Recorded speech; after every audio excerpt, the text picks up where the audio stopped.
ಇವತ್ತು ಮುಖ್ಯಮಂತ್ರಿಗಳು ಸಭೆ ಕರೆದಿದ್ರು. ಏನು ಕಾವೇರಿ ನೀರಿಗೆ ಸಂಬಂಧಪಟ್ಟಂತೆ ಪ್ರಾಧಿಕಾರದ ಒಂದು ತೀರ್ಪೇನು ಬಂದಿದೆ, ಪ್ರತಿದಿನ ಒಂದು TMC ನೀರು ಬಿಡಬೇಕು ಅಂತ.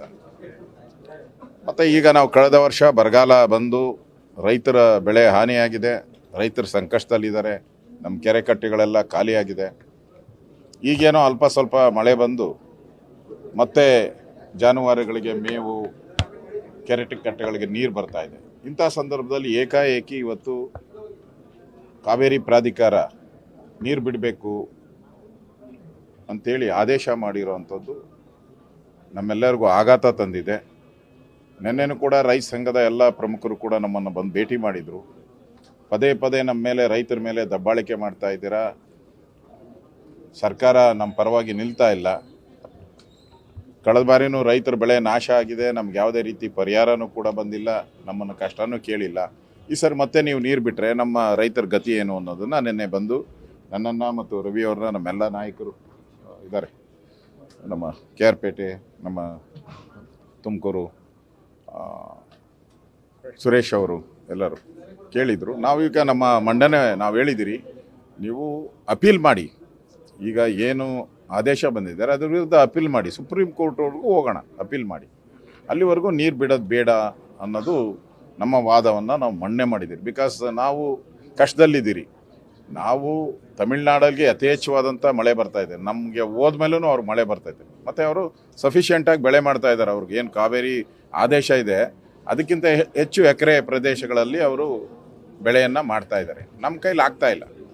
ಸೊ ನಮ್ಮ ಸಲಹೆಯನ್ನು ಕೊಟ್ಟಿದ್ರಿ, ಆದರೆ ಮುಖ್ಯಮಂತ್ರಿಗಳು ಮತ್ತು ಇತರ ನೀರಾವರಿ ತಜ್ಞರು, ಅಡ್ವೊಕೇಟ್ ಜನರಲ್ಲು ಅವರೆಲ್ಲರೂ ಕೂಡ ಏಕಾಏಕಿ ತಿರಸ್ಕಾರ ಮಾಡೋದ್ರಿಂದ ನಮಗೆ ಸುಪ್ರೀಂ ಕೋರ್ಟಲ್ಲಿ ಕಳೆದ ಬಾರಿ ಹಿನ್ನಡೆ ಆಗಿದೆ. ಆ ದೃಷ್ಟಿಯಿಂದ ಸ್ವಲ್ಪ ನೀರು ಬಿಡೋಣ ಅನ್ನೋ ಮಾತನ್ನು ಹೇಳಿದ್ದಾರೆ. ಅದಕ್ಕೆ ನಾವು ಸಲಹೆ ಕೊಟ್ಟಿದ್ದೀರಿ, ನಾವು ನಮ್ಮ ರವಿಯವರೆಲ್ಲರೂ. ಈಗೇನೋ 13,000 ಕ್ಯೂಸೆಕ್ಸ್ ನೀರು ಇವತ್ತು ಬಂದಿದೆ, ನಾಳೆ ಅದು 5,000 ಆಗ್ಬೋದು, 2,000. ಅವಾಗೇನು ಅಂತ ನಾವು ಕೇಳಿದಿರಿ. ಅವಾಗ ನೀವು ಅದನ್ನು ಬಿಡಬಾರ್ದು, ಕಡಿಮೆ ಮಾಡಬೇಕು, ಕಡಿಮೆ ನೀರು ಬರುವಾಗ ನೀವು ಕಡಿಮೆ ಮಾಡಬೇಕು ಅಂತ ಅದಕ್ಕೆ ಒಪ್ಕೊಂಡಿದ್ದಾರೆ. ಸೊ ಆ ದೃಷ್ಟಿಯಿಂದ ಕರ್ನಾಟಕದ ನೆಲ ಜಲ ಪ್ರಶ್ನೆ ಬಂದಾಗ ನಾವು ರಾಜಕೀಯ ಮಾಡೋ ಪ್ರಶ್ನೆನೇ ಇಲ್ಲ. ಎಲ್ಲರೂ ಕೂಡ ನಾವು ಬೆಂಬಲ ಮಾಡ್ತಾಯಿದ್ದೀರಿ. ಸರ್ಕಾರನೂ ಕೂಡ ವಾದವನ್ನು ಸರಿಯಾಗಿ ಮನ್ನಣೆ ಮಾಡಲಿ. ಈಗ ಏನು ಅವರು ಲೀಗಲ್ ತಜ್ಞರೇನು ಕೊಟ್ಟಿದ್ದಾರೆ, 7,000 8,000 ಕ್ಯೂಸೆಕ್ಸ್ ನೀರು ಬಿಡಬೇಕು ಅಂತೇಳಿ, ಅದಕ್ಕೆ ನಾವೆಲ್ಲರೂ ಒಪ್ಪಿದ್ದೀರಿ. ಮತ್ತು ಕಡಿಮೆ ಆದ ತಕ್ಷಣ ಕಡಿಮೆ ಮಾಡಬೇಕು ಅನ್ನೋದಕ್ಕೂ ಸರ್ಕಾರ ಬದ್ಧತೆ ಇರಬೇಕು ಅನ್ನೋದು ನಮ್ಮ ನಿಲುವು, ನಿರ್ಣಯವನ್ನೇನಿದೆ ಅದನ್ನು ಸರ್ಕಾರ ಚಾಚು ತಪ್ಪದೆ ಪಾಲಿಸಬೇಕು ಅನ್ನೋ ಒಂದು ಮಾತನ್ನು ನಾವು ಸರ್ಕಾರಕ್ಕೆ ಹೇಳಿದ್ವಿ. ಸರ್, ಕೇಂದ್ರ ಸರ್ಕಾರದ ಒಂದು ನಿಯೋಗ ತೆಗೆದುಕೊಂಡು ಹೋಗಬೇಕು ಅನ್ನೋಂಥ ಒಂದಷ್ಟು ಅಭಿಪ್ರಾಯಗಳಿತ್ತು. ಎಲ್ಲ ಆಲ್ ಪಾರ್ಟಿ ಮೀಟಿಂಗ್ ಒಂದು ನಿಯೋಗವನ್ನು ಕೇಂದ್ರ ಸರ್ಕಾರದ ತೆಗೆದುಕೊಂಡು ಹೋಗಬೇಕು ಕಾವೇರಿ ವಿಚಾರಕ್ಕೆ. ಅದೆಲ್ಲ ತೀರ್ಪು 91ರಲ್ಲೂ ತೀರ್ಪಾಗಿದೆ, 2007ರಲ್ಲೂ ತೀರ್ಪಾಗಿದೆ, 2018ರಲ್ಲೂ ತೀರ್ಪಾಗಿದೆ. ಅದಕ್ಕಾಗೇ ತಾನೇ ಸುಪ್ರೀಂ ಕೋರ್ಟಿಗೆ ಹೋಗಿದ್ದು. ಅದ್ರ ಬದಲಿಗೆ ಈ ತಮಿಳುನಾಡಿನಲ್ಲಿ ಯಾವ ಪಕ್ಷದ ಸರ್ಕಾರ ಇದೆ, ಇಂಡಿಯಾ ಅಲಯನ್ಸ್ ಇದೆ, ಅವ್ರನ್ನ ಕನ್ವಿನ್ಸ್ ಮಾಡಿದ್ರೆ ಇಶ್ಯೂನೇ ಇಲ್ವಲ್ಲ. ಮೇಕೆದಾಟಿಗೂ ಕ್ಲಿಯರೆನ್ಸ್ ಸಿಗುತ್ತೆ. ಮೇಕೆದಾಟಿಗೆ ಅಬ್ಜೆಕ್ಷನ್ ಆಗ್ತಿರೋದು ಕೇಂದ್ರ ಸರ್ಕಾರವಾ? ಮೇಕೆದಾಟು ಮಾಡಬಾರ್ದು ಅಂತ ಅಬ್ಜೆಕ್ಷನ್ ಆಗ್ತಿರೋದು ತಮಿಳುನಾಡು ಸರ್ಕಾರ. ಅವ್ರನ್ನ ಕನ್ವಿನ್ಸ್ ಮಾಡಿದ್ರೆ, ಈಗ ನಾವು ನೀವು ಜಗಳ ಆಡಿದ್ರೆ ತಾನೆ ಮೂರನೇವ್ರ ಮಧ್ಯಸ್ಥಿಕೆ, ನಾವು ನೀವು ದೋಸ್ತು ಕುಚಿಕೋ ಅಂತೇಳಿ ಹೆಗಲ ಮೇಲೆ ಕೈ ಹಾಕೊಂಡು ಎಲೆಕ್ಷನ್ ಮಾಡ್ತೀವಿ. ರಾಜ್ಯದ ರೈತರ ಇಂಟ್ರೆಸ್ಟ್ನ ಇಟ್ಕೊಂಡು, ಕಾವೇರಿ ಪ್ರಾಧಿಕಾರದ ಇಂಟ್ರೆಸ್ಟ್ ಇಟ್ಕೊಂಡು ನಾವಿಬ್ಬರು ಹೆಗಲ ಮೇಲೆ ಕೈ ಹಾಕ್ಕೊಂಡು ತಮಿಳ್ನಾಡಿನವರು ನಾವು ಒಟ್ಟಿಗೆ ಹೋದರೆ ಜಗಳ ಎಲ್ಲಿರುತ್ತೆ? ಸುಪ್ರೀಂ ಕೋರ್ಟು ಬೇಡ, ಕೇಂದ್ರ ಸರ್ಕಾರನೂ ಬೇಡ. ಯಾವ ಸರ್ಕಾರ ಹಾಕಬೇಕು? ಈಗ ಕೇಂದ್ರ ಸರ್ಕಾರದ್ದು ಇದರಲ್ಲಿ ಏನು ಪಾತ್ರ ಬರಲ್ಲ. ಕಾವೇರಿ ಪ್ರಾಧಿಕಾರಕ್ಕೆ ಹಿಂದೆನೇ ಭಾಳಷ್ಟು ಸುಪ್ರೀಂ ಕೋರ್ಟ್ ಆದೇಶ ಆಗಿ ಅಲ್ಲಿ ಟೆಕ್ನಿಕಲ್ ಸಮಿತಿಯನ್ನು ನೇಮಕ ಮಾಡಿಬಿಟ್ಟಿದೆ. ಒಂದಲ್ಲ ಎರಡು, ಅಪೀಲ್ ಮಾಡೋಕ್ಕೂ ಒಂದು ಸಮಿತಿ ನೇಮಕ ಮಾಡಿದೆ.